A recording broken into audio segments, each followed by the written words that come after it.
Welcome to Kamala's fantasy.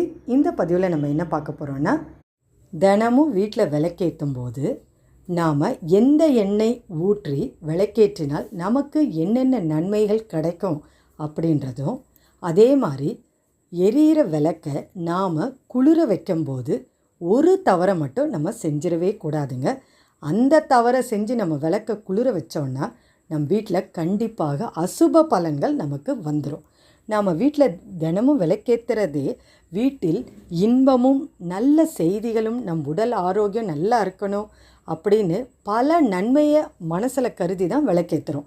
அப்படி ஏற்றுற விளக்கு குளிர வைக்கும்போது நாம் முறைப்படி குளிர வைக்கணும். இந்த 2 விஷயத்தையும் நாம் கண்டிப்பாக ஒவ்வொரு குடும்பத்தில் உள்ள பெண்மணிகள் தெரிஞ்சிக்க வேண்டிய ஒரு முக்கியமான விஷயம். அது என்ன விஷயன்றதை இந்த பதிவில் தெளிவாக இருக்குது. ஸோ எங்கேயுமே வீடியோவை ஸ்கிப் பண்ணாதீங்க. இந்த வீடியோ சப்ஸ்கிரைப் பண்ணாமல் பார்க்குறவங்க சப்ஸ்கிரைப் பண்ணி வைங்க. பக்கத்தில் வர பெல் ஐக்கானை கிளிக் பண்ணுங்கள். அப்போ தான் நான் போடுற ஆன்மீக பதிவு உடனுக்குடன் உங்களுக்கு நோட்டிஃபிகேஷனாக வரும். பொதுவாக வீட்டில் விளக்கேற்றும் நேரம் அப்படின்னு நீங்கள் பார்த்தீங்கன்னா, அதிகாலை நேரம் 4:30 மணிலிருந்து 6 மணிக்குள்ளே, அதாவது அந்த நேரத்தை பிரம்ம முகூர்த்த நேரம் அப்படின்னு சொல்லுவாங்க.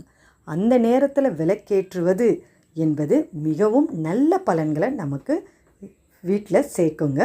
அதே மாதிரி மாலை நேரத்தில் 4:30 மணிலேருந்து 6 மணிக்கு, 4:30லேருந்து 6 பிரதோஷ காலம் அப்படின்னு சொல்லுவாங்க, மாலை நேரம்.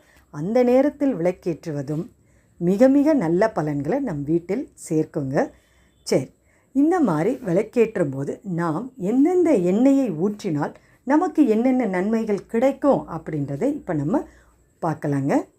தினமும் நம்ம காமாட்சி விளக்காக இருந்தாலும் சரி, அகல் விளக்காக இருந்தாலும் சரி, குத்து விளக்காக இருந்தாலும் சரி, எந்த விளக்காக இருந்தாலும் சரி, நாம் ஊற்றும் எண்ணெய் மிக மிக முக்கியமானதுங்க. சரி, முதல் எண்ணெயாக நீங்கள் பார்த்தீங்கன்னா நல்லெண்ணெய் விட்டு வீட்டில் தீபம் ஏற்றணும் அப்படின்னு நீங்கள் பார்த்தீங்கன்னா கண்டிப்பாக நமக்கு ஆரோக்கியம் கூடுங்க. அதே மாதிரி விளக்கெண்ணெய் கொண்டு நாம் தீபம் ஏற்றினோன்னா நமக்கு மதிப்பும் மரியாதையும் கூடுங்க.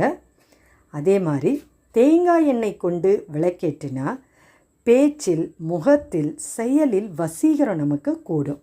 அது மட்டும் இல்லாமல் மனதில் உள்ள குழப்பங்களும் பிரச்சனைகளும் கண்டிப்பாக தீரும்.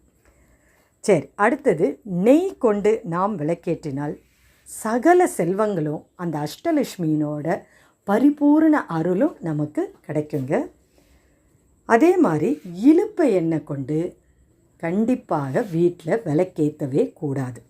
ஆனால் ஆலயத்தில் இலுப்பெண்ணெய் ஊற்றி தீபம் ஏற்றி சிவனை நம்ம வழிபட்டோன்னா நமக்குள்ள கடன் பிரச்சனைகள், கடன்கள், எப்பேற்பட்ட கடன்கள் இருந்தாலும் அனைத்தும் தீர்ந்துருங்க.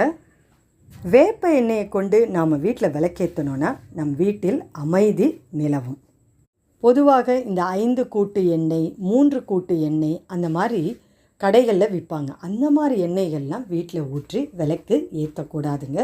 இந்த மாதிரி நல்லெண்ணெய், நெய், இந்த மாதிரி எண்ணெய்களை ஊற்றி விளக்கேற்றும் போது நமக்கு நல்ல பலன்களை வீட்டில் கொண்டு வந்து சேர்க்குங்க. சரி, இப்போது விளக்கு ஏற்றி முடிச்சிட்டோம். அது ஒரு அரை மணி நேரம் இல்லது 1 மணி நேரம் எரிஞ்சால் போதுமானது. அதுக்கப்புறம் நம்ம என்ன செய்வோம், விளக்கை குளிர விடுவோம். இப்படி விளக்கை குளிர விடும்போது அதில் நாம் ஊற்றின எண்ணெய் சிறிதளவாவது இருக்கணும். எண்ணெய் மொத்தம் தீர்ந்து அந்த திரியும் எரிஞ்சு அதுக்கப்புறம் நம்ம போய் கண்டிப்பாக குளிர வைக்கவே கூடாது. எண்ணெய் சிறிதளவு இருக்கும்போதே நாம் குளிர வைக்கணும். பொதுவாக பார்த்திங்கன்னா தீபம் ஏற்றினால் எண்ணெய் முழுவதும் தீர்ந்து தீபம் தானாக அணையும் வரை கண்டிப்பாக நாம் விட்டுவிடக்கூடாதுங்க. விளக்கு தானாக எரிந்து அடங்கினால் அது கெடுதலை கொடுக்கும் என்கிறது சாஸ்திரம். எனவே விளக்கேற்றி குளிர வைக்கும்போது கண்டிப்பாக கவனமாக நாம் செயல்படணுங்க. வீட்டில் விளக்கேற்றினா கண்டிப்பாக நம்மளுடைய கவனம் அதில் கொஞ்சமாவது இருக்கணுங்க. அந்த விளக்கு நன்றாக எரிகிறதா, அதில் எண்ணெய் இருக்கா, காற்றுல கொஞ்சம் அனல் இதாகுதா, அந்த மாதிரி நம்ம கொஞ்சம் பார்த்து சரியான நேரத்தில் நாம் குளிர வச்சிட்டோன்னா நாம் என்ன மனசில் நினச்சி விளக்கேற்றுறோமோ அந்த நன்மைகள் நம் வீட்டில் நமக்கும் நம் குடும்பத்தினருக்கும் வந்து சேருங்க. இந்த தகவல் உங்களுக்கு ரொம்பவே பிடிச்சிருந்தால் லைக் பண்ணுங்கள். உங்கள் உற்றார் உறவினருக்கும் ஷேர் பண்ணி விடுங்க. ஏன்னா தெரியாதவங்களும் இதை தெரிஞ்சுக்கிறது மிகவும் அவசியமானதுங்க. அதே மாதிரி பூஜை அறையில் நாம் செய்யக்கூடாத தவறுகள் ஒரு 10 குறிப்புகளை நான் தனியாகவே ஒரு பதிவு கொடுத்துருக்கேன். அந்த பதிவு தேவைப்படுறவங்களுக்கு இந்த பதிவோட டிஸ்கிரிப்ஷன் பாக்ஸில் லிங்க்கும் கொடுக்குறேன். இந்த வீடியோவோட ஐகார்ட்லேயும் கொடுக்குறேன். செக் பண்ணி பாருங்கள். அடுத்த ஒரு நல்ல ஆன்மீக குறிப்போடு உங்களை சந்திக்க வரேன்.